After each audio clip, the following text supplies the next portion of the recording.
Tout d'abord, je vous apporte le salut fraternel des camarades territoriaux de Châteaubriand qui m'ont mandaté pour les représenter à ce congrès. Et puis je voudrais vous apporter le salut fraternel également des camarades de la section STX France à Saint-Nazaire. STX France, c'est le dernier grand chantier naval français, ou plutôt en France, devrais-je dire. 4000 salariés en 2000, 2730 aujourd'hui. À ce jour, c'est seulement 900 ouvriers, alors qu'ils étaient plus de 2000 à fin 99. Mais c'est aussi 700 cadres quand ils étaient 500 il y a 20 ans. Malgré ce changement de répartition dans les effectifs, c'était et c'est toujours seulement une entreprise avec 15% de femmes. C'est dans ce contexte que j'ai décidé de me syndiquer il y a 12 ans. Depuis presque 10 ans, je suis la secrétaire de cette section qui a su faire mieux que notre direction avec près de 20% de femmes au sein. Et j'en suis fière. Et j'aime cette section, même si faire parfois, je dois l'avouer quand même, avec les hommes, c'est pas toujours facile. Bon, ça c'est juste la petite note humoristique. Excusez-moi messieurs, voilà. Au cours des élections professionnelles de 2010, nous n'avions obtenu que 8,5%, ce qui, du fait de la loi Liperdicide d'août 2008, nous rendait non représentatifs. En 2013, nous obtenions 19,5%. Et enfin, en juillet de l'année dernière, nous avons obtenu 21,5%. Nous sommes maintenant, en termes d'élus au CE, la deuxième organisation après la CGT, la CFDT étant reléguée au 3e poste. Aucune organisation n'a fait plus de 30% au cours de ces élections. Nous sommes effectivement tous dans un mouchoir de poche, on va dire. Ces résultats, nous les devons à nos positions au cours des négociations annuelles obligatoires, des commissions paritaires de négociation, des négociations sur la compétitivité que nous n'avons pas signées, mais aussi sur la vente de notre site. Jusqu'en 2006, nous étions sous Alstom.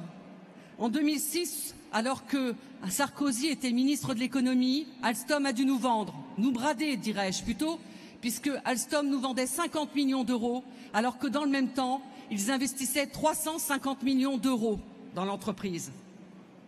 Donc nous sommes devenus des Norvégiens, à Kerjars. Le gouvernement de l'époque nous a soutenu qu'il valait mieux être norvégien et donc européen que d'être vendu à des Asiatiques. Manque de peau, 1 an et demi après, en 2008, à Kerjars nous vendait aux Coréens STX. Donc là, la donne n'était plus la même. Le gouvernement de l'époque décide donc de monter au capital en augmentant effectivement notre capital. Et donc, l'État est devenu actionnaire à 33,3% avec ce que l'on ose appeler une minorité de blocage. Depuis 2008, STX n'a pas joué son rôle d'actionnaire majoritaire. Seuls les gouvernements successifs ont su soutenir notre entreprise en nous appuyant et en imposant aux banques françaises de trouver les montages financiers et les garanties bancaires nécessaires à l'obtention de nos commandes. Depuis plusieurs années, STX se porte mal, très mal puisque depuis l'année dernière, il est en redressement judiciaire et le tribunal central de Séoul a décidé que le STX Corée devait se débarrasser d'STX France.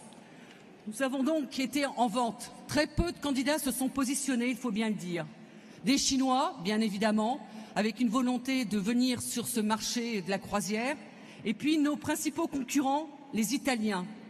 Les 66% détenus par STX Corée sont à vendre pour 80 millions d'euros, à peine plus que les 50 millions d'euros pour lesquels nous avions été vendus en 2006, alors que notre carnet de commandes est plein pour 10 ans, camarades. Alors bien évidemment, depuis 2006, la section FO, avec le soutien de toutes les instances, revendique la nationalisation du dernier grand chantier naval en France, pour sauver nos savoir-faire et nos compétences et nos emplois. Fincantieri, c'est l'État italien encore à plus de 75%. Alors oui, nous revendiquons une nationalisation, mais une nationalisation française, pas une nationalisation italienne.